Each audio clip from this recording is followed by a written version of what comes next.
Do you regret coming out and saying those comments? Because I know it affected your relationship with the movement as well. Um, no, because what's done is done, and I've gained experiences in life that have led me to become the person who I am today, which is someone I'm able to look at in the mirror and not question who am I, you know? What, like, I know who I am, and it's just that I am. And now having that certainty has allowed me to reach a level of not just being conscious of who I am, but a level of super consciousness. So now I'm able to see who I am, not just in the now, but who I am tomorrow and days to come, because I understand truly who I am now. So I feel like for people to really know that, they have to experience some things like that. Kind of like, for example, when I was talking to a friend of mine who he got scammed recently, and he's like, "Man, I got scammed out of it was like $9,000." I said, Shit. "Whoa, that's a lot of money. That's a lot of money. How did that happen?" He goes, "Well, some guys in Nigeria, I found them on the dark web. They had some videos of lean, so I wanted to buy it so I could flip it." And I was like, "All right, well, and I was like, what happened?" They're like, "You didn't just send based off video, right?" He goes, "No, of course not." He goes, "I FaceTimed them. I seen the bottles, I video chat the guy, seen his face and everything. He was showing me everything all packaged up. He had the bottle, so I figured, he's not gonna, he'll send it." At the worst part, I figured it'd probably be fake when it got here. What my guy was saying, right? So he sends the money, he gets blocked.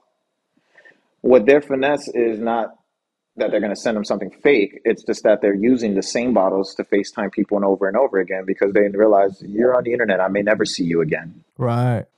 So I told them, I said, look, you didn't get scammed. Really, you just paid $9,000 to learn about a scam. And you have to look at it from that way. So there's two sides to it. Definitely.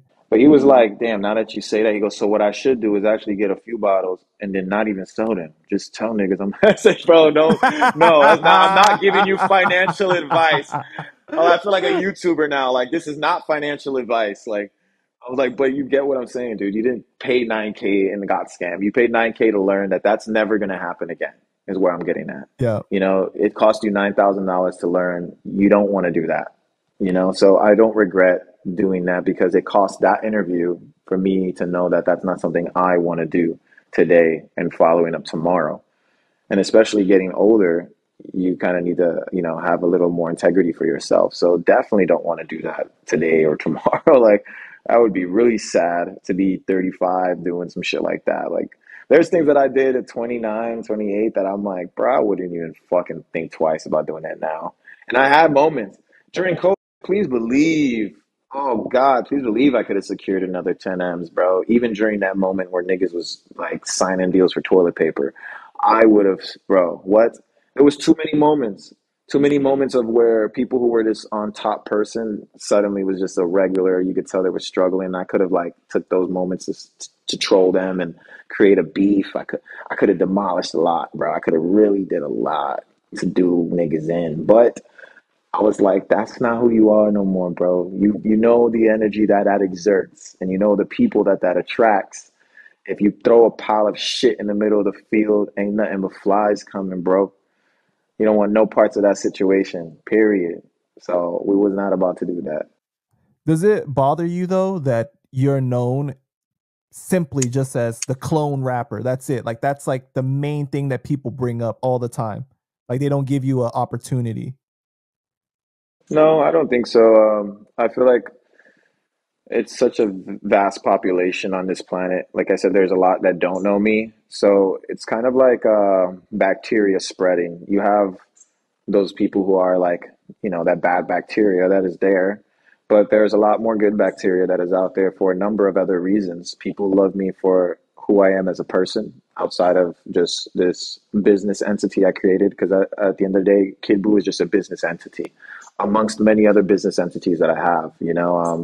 Illegal lean being one of them. I invented the idea of a non-pharmaceutical lean. and then created CBD versions, THC versions, white labeled them out. And I created this when I was only 19, like 20 years old, bro. I was young, you know. So that's another entity of mine, and that has its own good news and bad news too. But I don't let it bother me because it's just a business. It doesn't define who I am, and the business still makes money. So regardless of people's opinion, they're still a consumer. Going back to Kid Boo, same thing. I invented this persona, which is a business, it's a brand, the Boo brand, right? There are consumers on it that we can able to sell to. Those consumers could expand just with more marketing to the point where it'll outweigh and overshadow the people who aren't giving this, the quote unquote chances, who aren't opening their wallets to me. And I'm pretty sure those people all open their wallets to other stuff too. I own a few e-commerce stores as well as doing Airbnb. So I'm sure some of those rappers, for a fact that I know, because I'm getting their information when they book an Airbnb from me to shoot their music video. I see what's going on. I know who they are. You know, I'm letting them in the apartment, and they look and they see me, and it's just like, yeah, the guy that you think, you know, ain't doing so well with his music, making money off of you doing this. So I have different business avenues. There's different business ventures. I never get too caught up emotionally into my business ventures whenever I do it. Like I have many other ones. So like if this one doesn't do well, I'll plant seeds elsewhere and do something else.